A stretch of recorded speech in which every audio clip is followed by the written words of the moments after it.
तो गाइस, जब भी किसी को पता चलता है कि मैं रशिया में MBBS कर रहा हूँ तो सब लोग सबसे पहले मुझसे यही पूछते हैं कि यहाँ पे खर्चा कितना होगा उनका, कि जैसे लिविंग एक्सपेंस कितना होगा, हॉस्टल फीस कितनी होगी। यहाँ पे खर्चा 6 साल में 20 लाख से 40 लाख होता है। ठीक है, ये वेरी करता है कौन सी सिटी में आप अपना कॉलेज ले रहे हैं। किसी अच्छी सिटी में लेंगे तो 40 लाख तक जाएगा, थोड़े से रिमोट एरिया में आप लेंगे तो आपका खर्चा कम चले जाएगा। डिग्री आपको दोनों जगह से ही एकदम रिकग्नाइज मिलेगी, एकदम सही मिलेगी।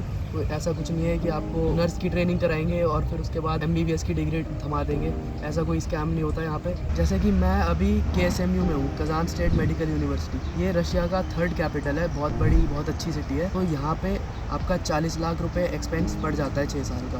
ये थोड़ा एक्सपेंसिव साइड में। तो अगर इस 40 लाख को ब्रेक डाउन करें कि ये 40 लाख कैसे कैसे होगा, आपकी ट्यूशन फीस जो है वो 4,75,000 रूबल्स है। हॉस्टल फीस आपको 15,000 लग जाएगा अगर आपको गवर्नमेंट हॉस्टल मिलेगा तो। और गवर्नमेंट हॉस्टल के लिए आपको ऑफिशियल कॉन्ट्रैक्टर से बात करनी पड़ेगी, क्योंकि आपको अपने आसपास बहुत सारे फेक कंसल्टेंट्स मिल जाएंगे जिन्होंने दुकान खोल रखी है। बोल देंगे कि आपको 60-70 हज़ार में करा देंगे, लेकिन यहाँ पे आने के बाद उनका आपसे कोई रिश्ता नहीं रहेगा।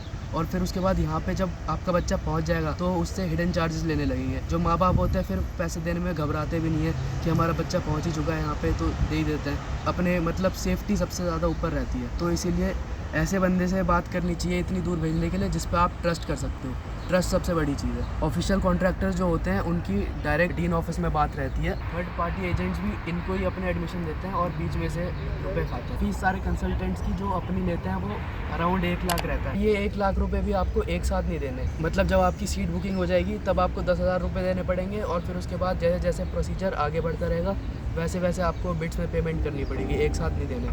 और यूनिवर्सिटी फ़ीस जो है आपको यहाँ पे आके देनी पड़ेगी रशिया में, इंडिया से आपको कोई नहीं मांगेगा। तो अब बात आई पर्सनल एक्सपेंस की। तो पर्सनल एक्सपेंस सबका ऑब्वियसली वेरी करता है। किसी का 8,000 में भी चलता है, लेकिन 10-15 हज़ार यहाँ पे नॉर्मल खर्चा लगता है। सेल्फ कुकिंग करके आप खाओगे तो आपका कम खर्चा लगेगा। 6-7 हज़ार तो आपके यहाँ पे राशन में ही लग जाता है। यूनिवर्सिटी जाते हो, बस से जाते हो, बस का यहाँ पे 35 रुपये लगता है, तो 2-3 हज़ार आपका आने जाने का खर्चा हो जाता है। ठीक है, उसके ऊपर अपना पर्सनल एक्सपेंस आ जाता है। सबकी अपनी अपनी हॉबीज़ होती है। लास्ट टॉपिक आया फ़्लाइट टिकट्स का। तो फ़्लाइट टिकट्स जो है वेरी करती है, क्योंकि जब आपका एडमिशन लेटर आता है उसमें एक पर्टिकुलर डेट होती है कि आपको रशिया इस डेट पे आना है, और उसी बेसिस पे आपका वीज़ा लगता है। तो तब आपकी महंगी टिकट होती है फ़्लाइट की। लेकिन जब बच्चे छुट्टियों में वापस जाते हैं तो वो 2-3 महीने पहले ही टिकट बुक करा लेते हैं, तो वो सस्ती पड़ती है, मतलब 20-25 हज़ार की।